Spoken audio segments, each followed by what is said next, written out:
बिस्मिल्लाहिर्रहमानिर्रहीम। अस्सलामुअलैकुम फ्रेंड्स, ज़िया अरब info channel में मैं आप सबको खुश आमदीद कहती हूँ। उम्मीद करती हूँ आप सब बिल्कुल ठीक होंगे। आज की वीडियो में मैं आप लोगों के साथ डिस्कस करूँगी कि जर्मनी ने सऊदी सयाहों पर पाबंदियों में नरमी कर दी है। ये नरमी किस हद तक की गई है और इनके क्या कानून मुकर्रर किए गए हैं, इनकी तमाम डिटेल्स आप लोगों के साथ आज की वीडियो में डिस्कस करूँगी। लेकिन उससे पहले आपसे एक छोटी सी रिक्वेस्ट है कि अगर आप हमारे चैनल ज़िया अरब इन्फो पर नए हैं तो हमारे चैनल को ज़रूर सब्सक्राइब कर लीजिए, वीडियो को लाइक कर लीजिए और वीडियो को लाजमी से लास्ट तक देख लीजिए।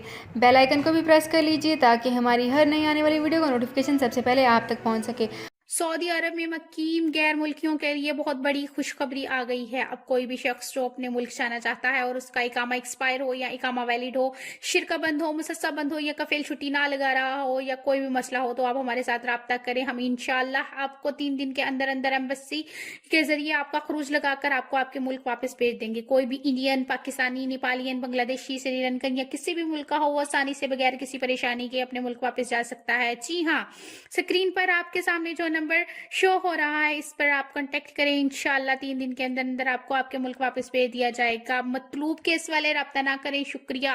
तो यहाँ पे वीडियो को स्टार्ट करते हैं, लेकिन उससे पहले आपसे एक छोटी सी रिक्वेस्ट है कि अगर आप हमारी वीडियो को फेसबुक पेज पर देख रहे हैं और आपने हमारे फेसबुक पेज को फॉलो नहीं किया तो हमारे फेसबुक पेज को पहले फॉलो कर लीजिए।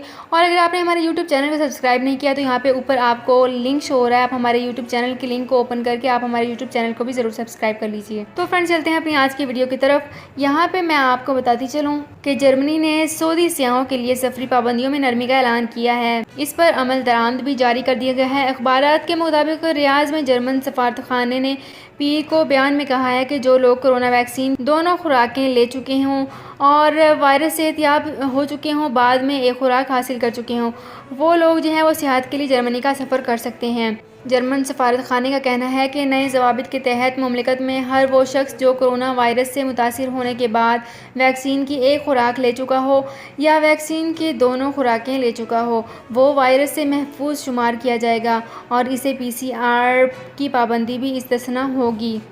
बयान में जर्मन सफारतखाने ने कहा है कि सेहत के लिए जर्मनी का सफ़र करने वालों को वैक्सीन याफ्ता होने का सबूत पेश करना होगा। जर्मन सफारतखाने के मुताबिक इन दिनों 18 वर्ष से कम उम्र अफराद के लिए जर्मनी के दरवाजे नहीं खुले। मज़ीद तफसीलात, सफरी पाबंदियों से मुतल्लिक मालूमात और वीज़े के लिए ऑनलाइन कार्रवाई की जा सकती है।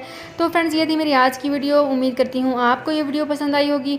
अगर आपको ये वीडियो पसंद आई है तो हमारे चैनल को ज़रूर सब्सक्राइब कर लीजिए, वीडियो को लाइक कर लीजिए और वीडियो को लाजमी से लास्ट तक देख लीजिए। बेल आइकन को भी प्रेस कर लीजिए ताकि हमारी हर नई आने वाली वीडियो का नोटिफिकेशन सबसे पहले आप तक पहुंच सके। तो फ्रेंड्स, मिलते हैं एक नई वीडियो में एक बिल्कुल नई अपडेट के साथ। अपना बहुत ख्याल रखिएगा। अल्लाह हाफिज़।